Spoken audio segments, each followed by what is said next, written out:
Assalamualaikum warahmatullahi wabarakatuh. Perkenalkan, nama saya Hanan Taufan Ali dengan NIM G0024225 dari kelompok A2.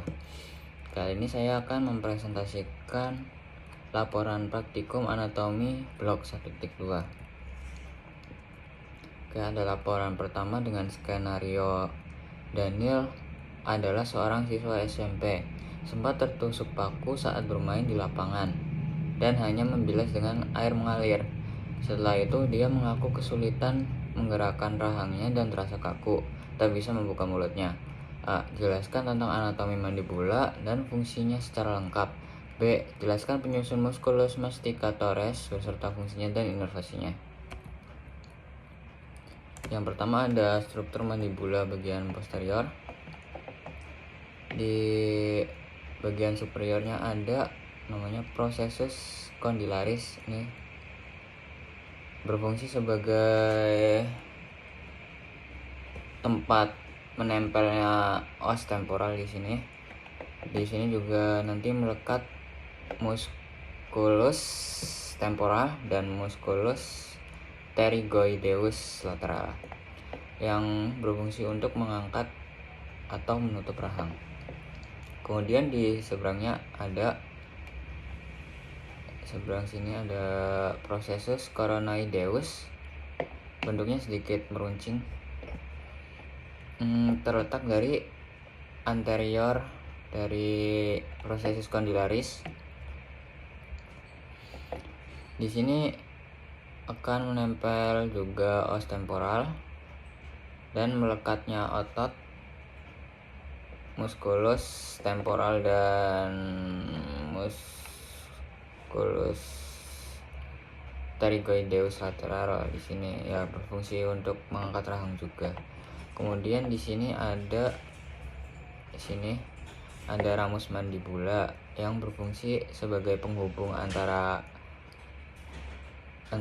angulus mandibula dan processus condylaris.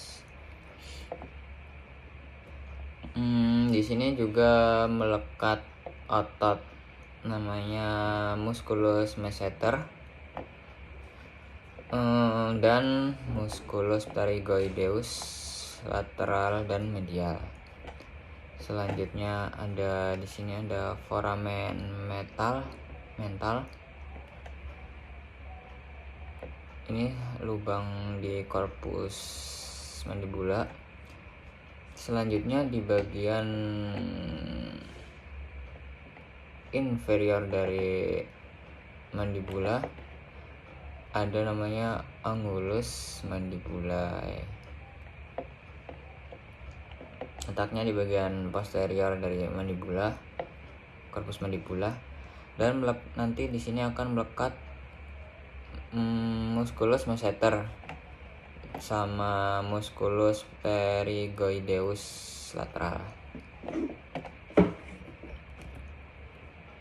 Selanjutnya ada struktur mandibula dari posterior.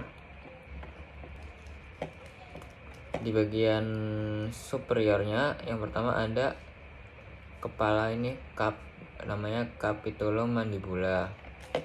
Ini nanti yang akan bersendi dengan os temporal, dan di sini nanti ada melekat otot namanya musculus masseter sama musculus pterygoideus medial. Kemudian di bawahnya ada kolom mandibula.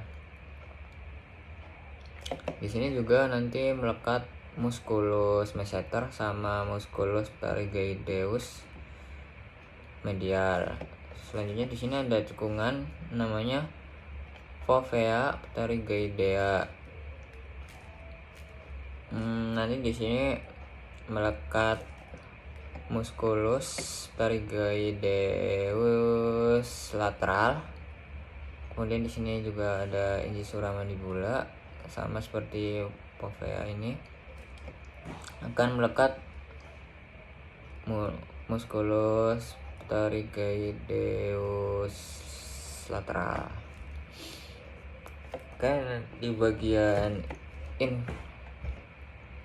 bagian bawah Tadi ada angulus mandibula.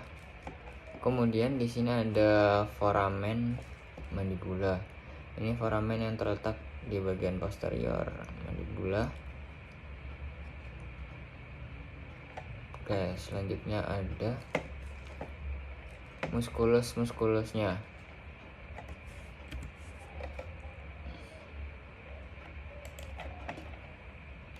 Oke, yang pertama ada musculus temporalis.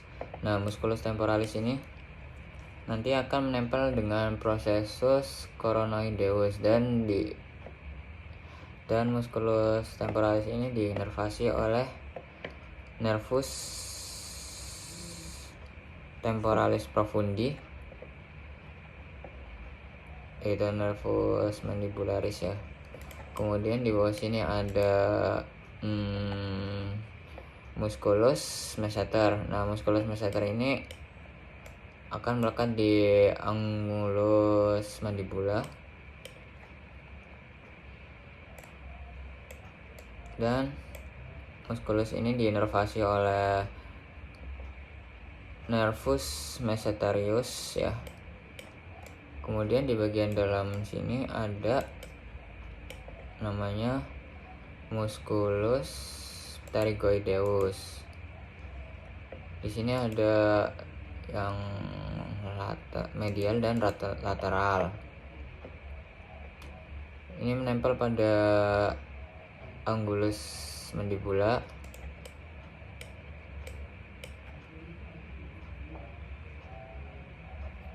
dan diinervasi oleh nervus pterygoideus.